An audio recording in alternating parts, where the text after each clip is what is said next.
Hey, this is Dr. Gala, and I want to talk to you about one of the key elements to success that I see people fall short on a regular basis, and what you can do about it so you can succeed at your goals, whether it's health, personal, or whatever the goal is. So there's three things that you need to achieve your goal. You need the knowledge of what to be doing, you need the means or the opportunity, and then you also need the motivation. Well, most of us have the knowledge of what it takes to start getting healthy, and most of us have the means, meaning that we can go to a gym, or we can exercise, or we can buy healthy foods. Where a lot of people fall short is the motivation.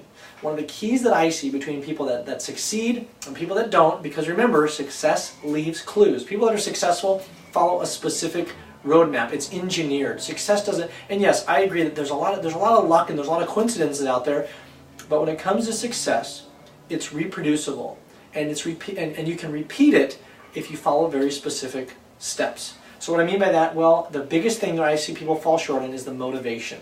And the big difference between people that succeed and don't is happiness. I know that might sound easy, and it might sound like something like, yeah, it's easier said than done, but it's something that people take for granted because it's oftentimes intangible, in that really conceptualizing what that means and how that relates and how it becomes contagious to other people in your life. So what I mean by that is, if you're setting a goal, you have the knowledge of what to be doing, and you have the means to make it happen, but you want to follow up with the motivation, meaning that if it's exercise, find a partner or an activity that you enjoy doing. If it's trying to eat healthier, find foods or restaurants or people that you enjoy cooking with or being around. Whatever it is, find a way to make whatever your goal is enjoyable, because if it's not fun, you're not going to do it. And I mean, anyways, whatever you're doing, regardless, it's going to be more fun if you're happy doing it. So think about, I heard an example one time. Imagine if you divided your life up and you had a chip for every day a chip for every year that you were alive. And someone said, well, where do you want to put those chips? If you're looking back at your life, and you said, well, you could put the chips either in the sad bucket or the happy bucket. Where do you want to put your chips? Well, most of us, of course, would want to put all of our chips in the happy bucket, and we'd want our life to be filled with happiness, but of course the reality is there's moments and times where we're sad or frustrated or angry or upset or many of the other different feelings.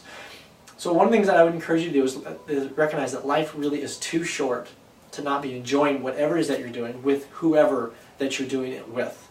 So again, I'd encourage you, find ways to make whatever your goal or your goals are exciting and fun, and be happy doing it. Because if you're not happy doing it, something needs to change. Life really is too short to not be happy with whatever that it is that you're doing. I'd say from my experience and from what I've read, typically people that are happy, their happiness is contagious, and other people around them become happy, and then it makes them happier. And at the same time, people that are happy are about anywhere from about 10 to 50% more likely to follow through with their goal than people that are unhappy, or they're frustrated, or they're sad, or that's just the way that they view the world.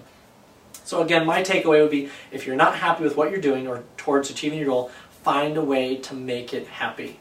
I'd love to hear your comments right now. If you can, scroll down below and talk about how you found that happiness has either made you more likely to achieve your goals, or how you think being more happy or finding a way to make whatever it is that you're doing more enjoyable is going to help you succeed. So I'd love to read your comments. I do read through the comments. If you can scroll down below and leave a brief comment on how you think this is going to affect your life, I'd love to hear from you. Again, I'm Dr. Gala, and here's to making the rest of your years the best of yours. We'll talk with you soon.